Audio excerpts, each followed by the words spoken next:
Você está um dia cansado, chega em casa do trabalho, está aquela pilha de roupa em cima da máquina de lavar, quase encostando no teto. Você fala, puxa vida, o que eu tenho para agradecer diante de uma pilha de roupas sujas em cima da máquina de lavar? Eu digo, você tem roupa para vestir. Se você tem uma pilha de roupa suja, é porque vocês têm roupa para vestir. Nossa, mas está um mau cheiro aqui, uma caatinga. Significa que você tem olfato. Esse feijão ficou salgado. Nossa, significa que você tem paladar. E quem já enfrentou Covid aqui sabe como é ruim perder o olfato e o paladar. Está vendo que em tudo tem motivo para agradecer? Ah, Rodrigo, não é bem assim não, é assim sim. Eu vou contar uma história para você. Uma vez eu estava lá no Cevisa. Para quem não sabe, o Cevisa é um centro de vida saudável. A Igreja Adventista tem vários. Esse que eu estou falando fica na cidade de Engenheiro Coelho. Vale a pena você conhecer. E o Cevisa vão pessoas ali de toda a natureza. Gente que vai tratar de problema de alcoolismo, problema de vícios, depressão. Pessoas que precisam apenas recuperar-se de um estresse, de uma estafa, de um burnout, alguma coisa assim. E muitas pessoas saem recuperadas dali. Eu sou um que enfrentei a depressão dentro do Cevisa e sobrevivi. E um belo dia no Cevisa, na quinta-feira, havia entre os hóspedes ali, um culto também que estimulava as pessoas a agradecer por bênçãos. E havia uma mulher que eu conheci ali, muito querida, eu não sei se de repente ela está até assistindo esse sermão, ela era do Rio de Janeiro, Cláudia. Que sorriso lindo que a Cláudia tinha. E a Cláudia foi tratar ali de obesidade mórbida.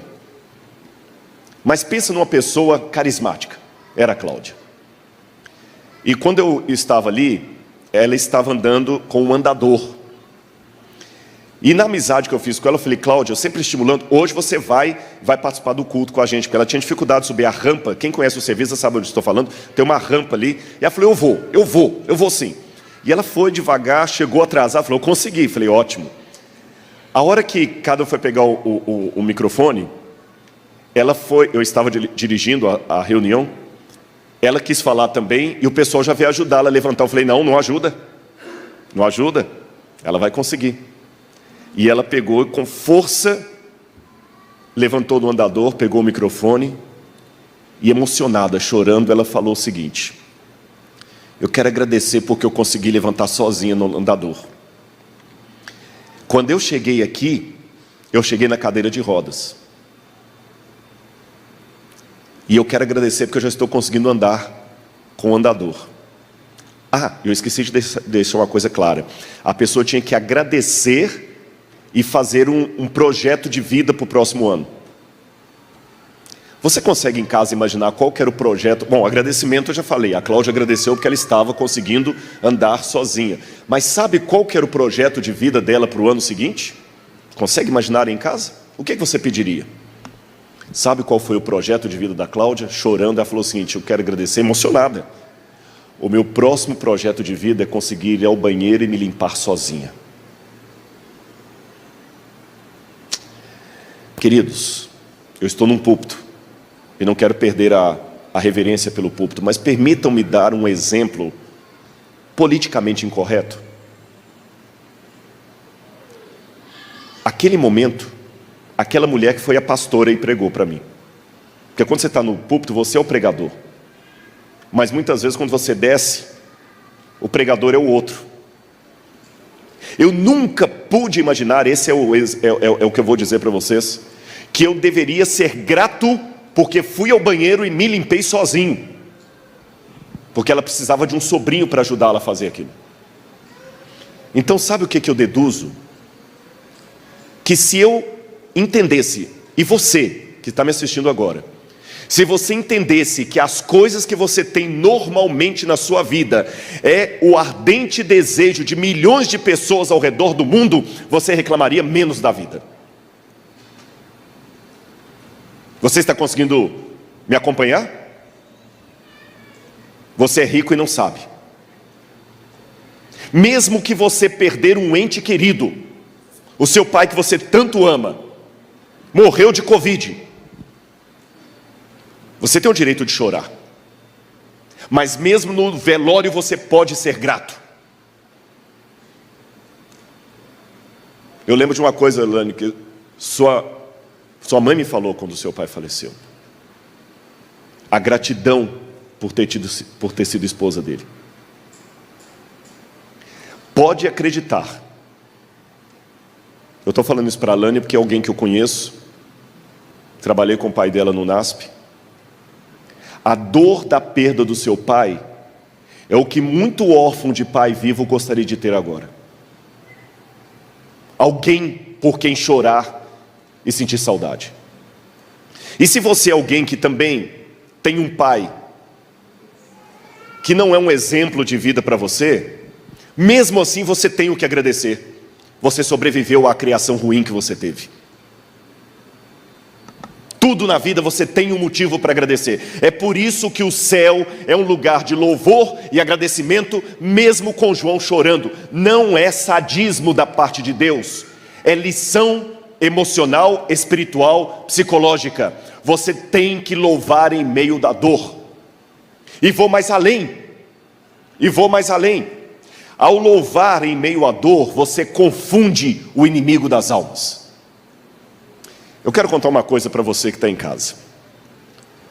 O framework da teologia adventista é o que nós chamamos de teologia do grande conflito entre as forças do bem e as forças do mal. E não esqueça isso que eu vou falar para você agora. Você está em casa, mas eu quero que você se sinta como se estivesse sentado aqui na igreja. Estamos nesse exato momento num conflito cósmico entre o bem e o mal, entre a luz e as trevas, entre Deus e Satanás. Estamos em guerra e os dois lados querem você. Não tem como ficar neutro. Agora, essa é a dinâmica do grande conflito. Se eu sofrer demais, eu não suporto. Se eu sofrer de menos, eu não sei quão mal é o mal e não vou querer me livrar dele. Agora, já que estamos em guerra, eu vou mostrar para vocês nesta manhã a estratégia para nós vencermos o inimigo e fazermos uma batalha já aqui nesse culto. Esse culto vai terminar com uma cena de batalha. Preparem as armas de vocês, mesmo quem não for treinado. Quer ver? Vamos ver a batalha que nós vamos travar.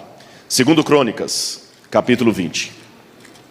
Segundo livro de Crônicas, capítulo 20.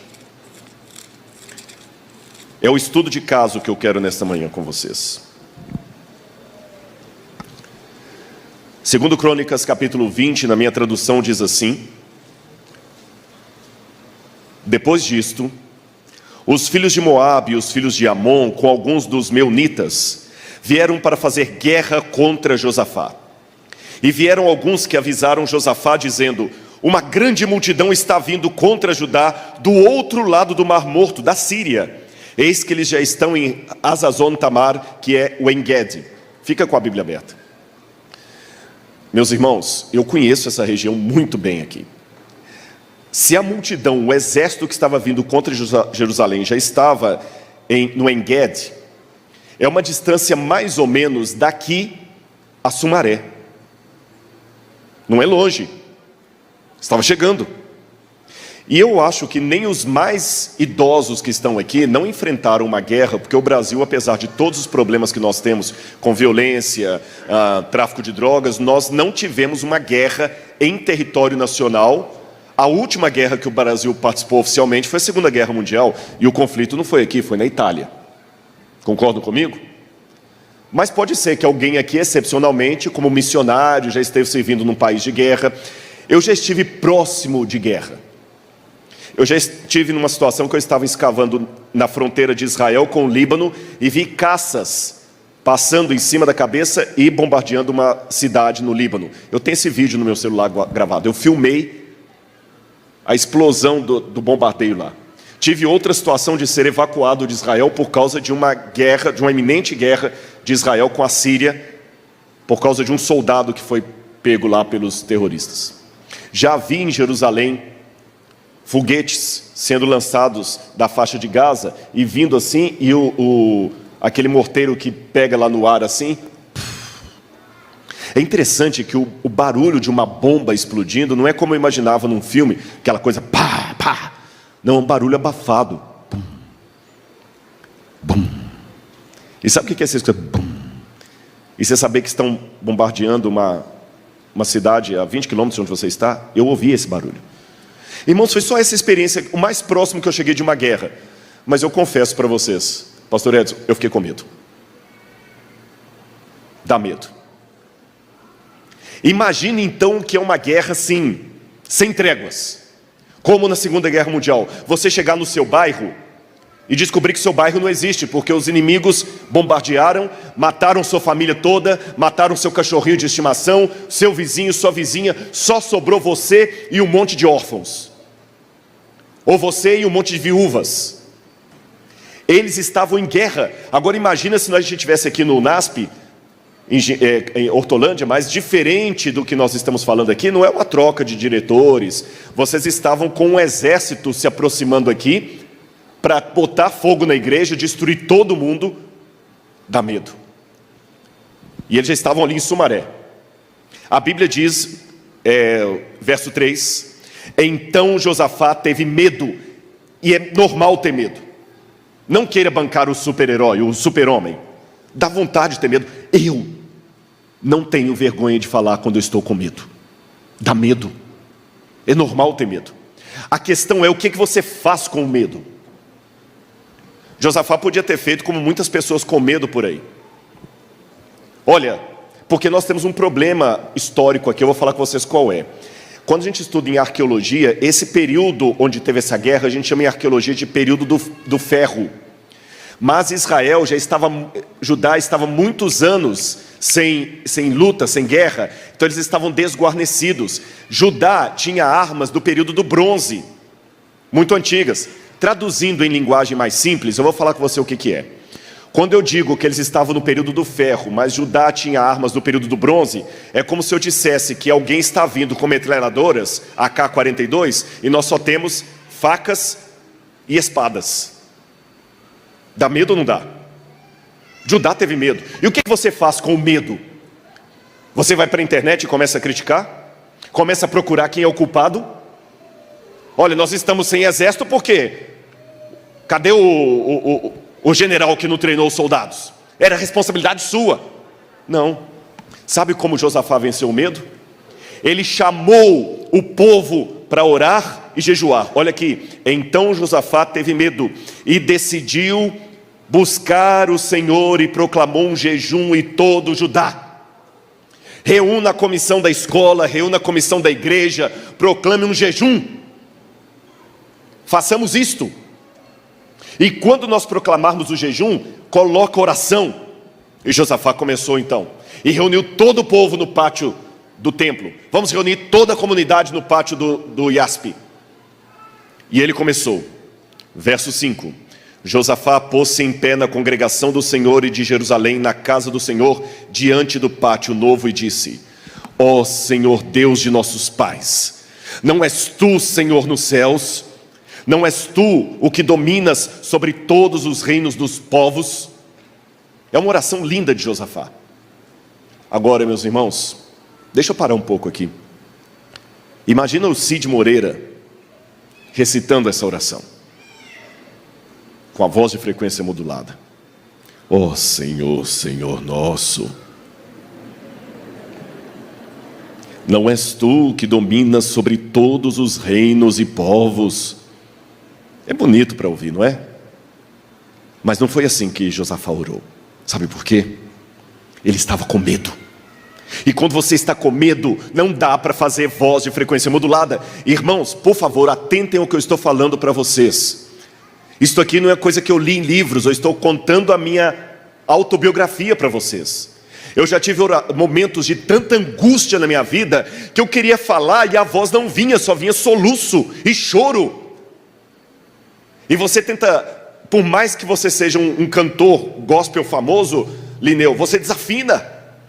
Na hora da dor você desafina, você semitona, porque a voz não sai perfeita. E você não vê luz no fim do túnel. E de repente eu estou falando nesta manhã para alguém que está questionando: Deus, o que eu tenho para agradecer? Que ano infernal! Você tem que agradecer. Eu tenho que agradecer, Dário, pelo carinho que eu recebo de você e da Sheila. Eu vim pregar aqui, quando minha esposa mostrou uma sacolinha, que a Sheila e o Dário mandaram, são 3 sermões, mandaram uma fruta para você comer. Isso é carinho. O problema é que na igreja nós temos muitas pessoas que são oculistas de remela. Uma pessoa, 1000 pessoas te fazem o bem, você esquece. Uma pessoa te faz o mal, você vai para a internet denunciar a igreja. Se eu falar que a igreja não presta, eu estou falando que o Dário não presta. O que eu faço com as bananas que ele me deu? Quando dizem que ciência e religião não misturam, eu falo, o que eu faço com Isaac Newton? Quando dizem que a igreja não tem o Espírito Santo, o que eu faço com crianças que assistem o programa e vêm sozinha tirar uma foto comigo? Agradeça. Você não precisa ser arqueólogo para encontrar isso não. Você tem motivo aí na sua vida para agradecer sim. Louve a Deus. É a voz embargada. Você não vai ter o canto bonito deles, mas os anjos vão traduzir aquilo no louvor mais celestial. E quando Josafá buscou a Deus, sabe o que aconteceu, irmãos? E em nome de Jesus isso vai acontecer aqui também, vai acontecer na sua vida. O Espírito de Deus vai cair sobre a congregação. E um homem foi tomado pelo poder de Deus e profetizou. Olha aqui, fala aqui no verso 14. Jaziel, filho de Zacarias, que era da tribo de Levi. Jaziel disse, tomado por Deus: escutem com atenção todo Judá e moradores de Jerusalém, e ó rei Josafá, assim diz o Senhor: não tenham medo, nem se assustem por causa dessa grande multidão, pois essa batalha não é de vocês, mas é de Deus. Amanhã vocês irão ao encontro deles, eis que eles virão pela ladeira de Ziz, e vocês o encontrarão de frente do vale, em frente ao deserto de Jeruel. Nesse encontro, vocês não precisarão lutar. Tomem posição e vejam a salvação que o Senhor lhes dará, ó Judá, ó Jerusalém. E em nome de Jesus já conclamo essa congregação e a todos que estão assistindo a gente em qualquer lugar do Brasil ou até no exterior: tome posição, porque essa batalha não é sua, ela é de Deus.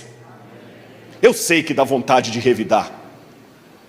A gente que acaba ficando aí com a cara na internet é sempre atacado. Ora atacam a pessoa física, ora atacam a pessoa jurídica, ora atacam os dois. Pastor, não vou mentir para você, dá vontade de responder. Dá vontade de fazer um vídeo. Mas isso aqui eu estou pregando para vocês e para mim. Deus fala, você não vai responder. Essa batalha não é sua, é minha. Essa igreja não é sua, Rodrigo, ela é minha. Se eles estão atacando a igreja, eles não estão atacando vocês, estão atacando a mim. Então deixa Deus ser Deus. Deixa Deus ser Deus. Essa batalha não é sua, é dele. Mas olha que interessante. Uma vez que a batalha é de Deus, então beleza. Eu vou sentar aqui e descansar. Tem um copinho d'água? Não. O fato da batalha ser de Deus não significa que eu também não tenha que empunhar armas. O fato da batalha ser de Deus não significa que eu não possa participar. Pelo contrário, todos estão alistados e convocados para o exército do Senhor. A diferença é que você vai batalhar, mas tem um general muito importante na sua frente, e ele não perde uma. Aprendam isso. E quando eles foram seguir para a batalha, Josafá, tudo bem, já que vamos batalhar, vamos preparar o exército. Quem são os mais fortes? Cadê as espadas? Não. Obrigado. Se eu soubesse que era assim, eu tinha pedido um carro. Daqui a pouco eu bebo. Eu não sabia, né? Se puder me chamar para pregar de novo, pastor Douglas, numa próxima a gente combina, viu? Mas ele tem que estar aqui. Está vendo? Isso aqui é um milagre. 6.000 anos de pecado na terra e o diabo não consegue tirar o nosso sorriso. E se um homem não sabe rir de uma boa piada, desconfie da religião dele. Aprendam a vencer o inimigo sorrindo. Sabe, eu vou falar com vocês, isso que eu falei que agradecendo o Dário, não foi pro forma não. Eu aprendi a colocar isso na minha vida, eu agradeço por tudo. Um dia eu estava andando no condomínio, tem um cachorro lá chamado Max. Se tiver alguém chamado Max aqui, desculpa, gente. Eu tô falando de um cachorro, não de um porco, não fica ofendido. E é um Golden fugiu agora, Retriever. E o Max me obedece, ele vai comigo até em casa caminhar, e ele vem tão... Eu fiquei tão feliz do carinho do Max, que eu gosto de cachorro. Falei, Senhor, obrigado que o cachorrinho veio até mim. Por que não agradecer por isso? Eu tenho uma mania, minha esposa que observou isso outro dia. Quando eu estou muito agradecido a uma pessoa, eu falo assim, Deus te pague. Aí um dia, é coisa de mineiro, né? Aí a pessoa, por que você agradece assim, Deus te pague? E eu não tinha sistematizado o motivo disso. Até que eu percebi, é que eu estou tão grato com o que você fez, tão grato, que falar obrigado é pouco. Eu não tenho como pagar o bem que você me fez, então eu peço um empresário que eu conheço, Criador do universo, para que ele possa lhe pagar em dobro. Deus lhe pague, eu estou abençoando você. E pode ter certeza, quando você abençoa as pessoas, volta para você. Não é lei da atração, não é coisa de nova era, não. Mas é batata. Batata, deixa eu explicar para os jovens. Batata não significa funciona, viu? A gente tem que atualizar agora, né? Josafá falou, vamos enfrentar o exército. E sabem quem que ele mandou? Veja na Bíblia aí. 2 Crônicas, capítulo 20, versículo 21. Depois de se aconselhar com o povo, Josafá não tomava decisões sozinho. Josafá designou os que deveriam cantar ao Senhor, vestidos de ornamentos sagrados e marchando à frente do exército, deveriam louvar a Deus dizendo, deem graças ao Senhor, porque sua misericórdia dura para sempre. E quando você vai continuando lendo o que vai passando no capítulo, você vai vendo o que vai acontecendo. Imagine comigo agora a cena, o exército, faz algum som aí de exército, Lineu. O exército descendo, e o outro vindo, e à frente do exército quem? O coral. Querem marchar para a guerra? Mandem na frente o coral. Vamos enfrentar o inimigo com o louvor, mandem o coral. E o coral, cada vez que ia passando, dizia, deem graças ao Senhor, porque a sua misericórdia dura para sempre. Repitam comigo, deem graças ao Senhor, porque a sua misericórdia dura para sempre. E eles iam aumentando o volume de voz, deem graças ao Senhor, e cantando, e cantando, e cantando. E quando eles começaram a cantar, o outro exército inimigo ficou tão confundido, que a Bíblia fala que uns começaram a lutar com os outros, desesperados. E eles não precisaram batalhar, porque o próprio inimigo se autodestruiu, confundido pelo louvor. Sabe o que eu aprendo? Quando eu oro, quando eu adoro, quando eu agradeço, isso confunde Satanás. Ele não entende. E você pode falar, Rodrigo, isso é palestra de autoajuda. Não é. Isso é a minha vida traduzida para você. Quer prova científica que isso funciona? Ela está falando para você nesse momento. Louve a Deus. Está com lágrimas, está com angústia, está doendo, louve a Deus. Ah, Rodrigo, você não sabe o que eu estou passando. Você não sabe o que eu já passei. Uma frase que eu já repeti exaustivamente, a exaustão. Não importa se é dor de cabeça ou dor de dente. Eu posso não estar com a dor que você está tendo aí na sua casa nesse momento, mas eu já tive dor que você não imagina. Eu já fui ao inferno, cumprimentei o diabo e voltei em termos emocionais. E Deus me trouxe aqui para falar que você tem que levantar dessa situação e vencer, porque Deus que vai dar a vitória para você. Não importa se é dor de cabeça, se é dor de ouvido, se é dor de dente. Dor é dor. Eu posso não estar passando pela experiência que você está passando aí em casa, mas eu sei o que é estar no seu lugar. E o Deus que me trouxe aqui para falar para você nesta manhã, para vencer o inimigo com louvor, Ele fala, vai. E pode ter certeza, se nós louvarmos triunfantemente, o inimigo vai ser derrotado. Aliás, eu quero ler um último texto para vocês. Aquela vitória de Judá foi tão marcante, que na época do profeta Joel, capítulo 3, versículo 14, olha o que Deus falou. Leia comigo, eu quero que vocês leiam. Joel capítulo 3, verso 14. Multidões e multidões no vale da decisão, porque grande é o dia do Senhor e está perto, no vale da decisão. Sabe o que é o vale da decisão na Bíblia? O vale da decisão na Bíblia não é a decisão das pessoas em relação a aceitar a Deus ou não. O vale da decisão É a decisão de Deus em julgar as nações pelo que fizeram contra Israel. Traduzindo em linguagem espiritual, é a decisão de Deus de vingar do mal todo o sofrimento que você passou. Você não precisa vingar, a vingança pertence ao Senhor. Tudo aquilo que o diabo fez você sofrer e passar, ele vai ajustar contas com Deus. E é por isso que, se você ler o capítulo de Joel, você vai ver que o vale da decisão é chamado de o vale de Josafá. E Josafá em hebraico significa Yehoshafá, o Senhor julga. Você está precisando de justiça? O Senhor julga.